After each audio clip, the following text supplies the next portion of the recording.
Hello, my name is Maelstrom, and this is Talking About Tyranids. I'm going to give you my views on the new Codex.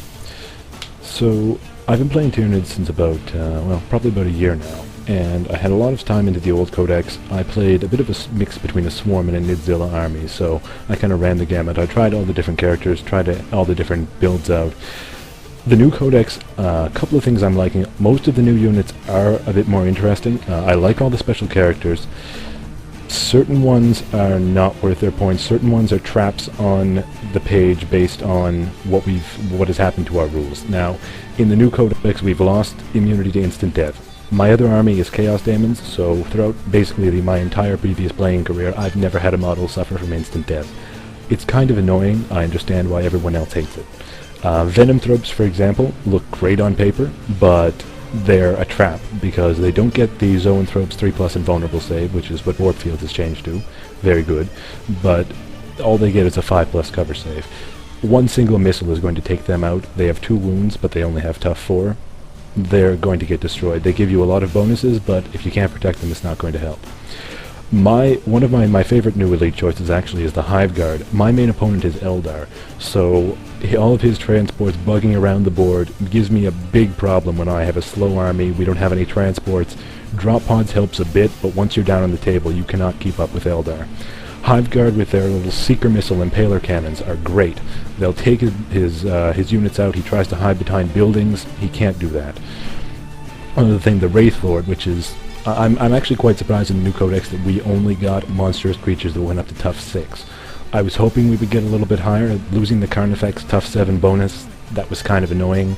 So the Eldar Wraith Lord's still a little bit of a problem. Hormagaunts, however, giant squad of Hormagaunts in a drop pod with Toxin Sacks, gives them poison on 4+. Bam, it's a dead Wraith Lord. See here, other traps, Pyrovores. Pyrovores are a big trap. Incredibly expensive. Even if you want to use it as a suicide unit, you're looking at about 175 points to come down with 3 of them in a drop pod. You can take a Moloch for that. It's not worth it. And again, they have the same thing, tough 4, 2 wounds. They will get massacred by a missile or a power fist or anything. Our new drop pods as well, I don't know if anyone else might have noticed this yet, but the drop pods are 3 wounds, but they're also only tough 4. Again, you're looking at a power fist or a missile, and the drop pods also are going to be scoring units. So in kill point games, you're looking at extra points you're dropping out there. Another one of my favorite new units is gotta be the Doom of Malantai. Special character, he's got the 3+ invulnerable save from being a Zoanthrope.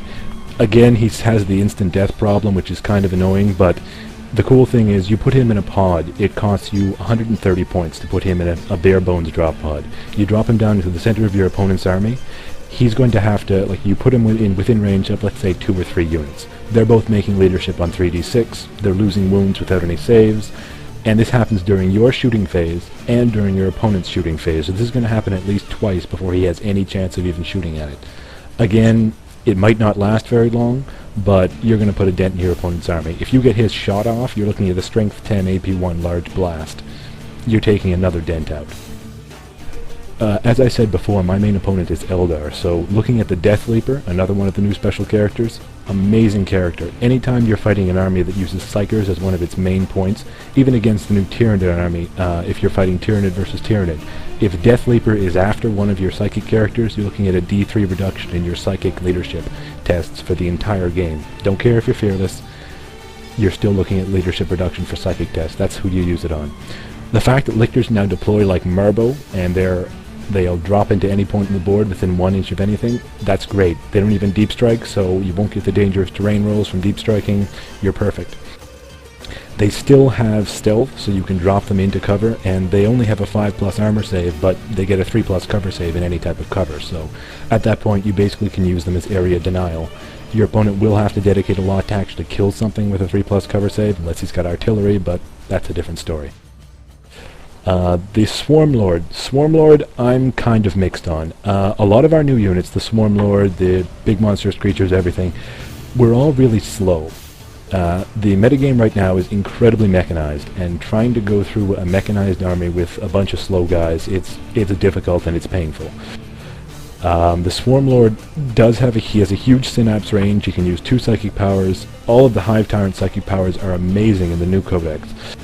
But again, he's more than a land raider, and he can still get taken out easy from range. I wouldn't take him unless you're going to give him at least 2 Hive Guard, because otherwise there's no way he's getting close enough to do anything. I really wish the Hive Tyrant and the Swarm Lord could take drop pods. Let's see here. One of my other new favorite special characters, the Parasite of Mortrex. He has a little bonus against outflanking armies, but his main good thing is that he's a flying, independent character. You can throw him into a mob of 30 gargoyles, flank that up the side of your main advance, and your opponent is going to have to split his fire, because there's no way he can afford to let that come in close. My last game I played, I actually had the Parasite and his gargoyle squad. There were only 15 gargoyles left or so, charge into Eldrad. And Eldrad killed a bunch of gargoyles, but the Parasite was fine, and the Parasite did 1 wound to Eldrad and popped out 6 Ripper bases. Ripper bases aren't exactly a major force, but they can tie up units, and that's basically you'd be buying for time at that point. The other special character, the Yumgarl Gene Stealers.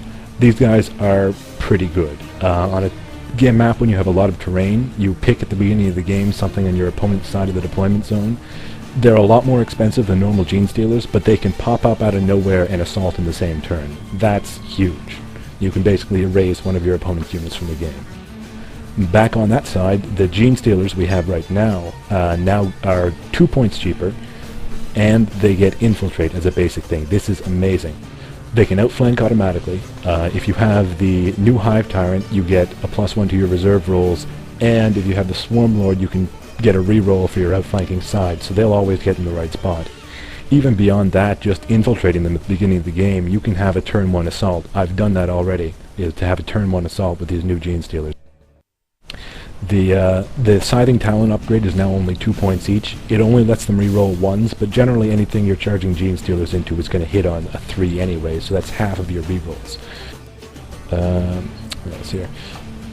Toxin Sacks for them are good price as well. You can have Toxin Sacks and Scything Talons for the same price as you can have Toxin Sacks and Scything Talons for the same price as your old Scuttling guys, so they're doing pretty good. All in all, I think the new Codex is going to be really good. A lot of the new monstrous creatures are awesome. The new models are really good as well. It is going to require you to rethink what you used to know. Everything you used to know about the old Codex is gone. This is an entirely new game now. And just think about it, build up your armies and give it a try. That's all I can say. Thanks. See you around.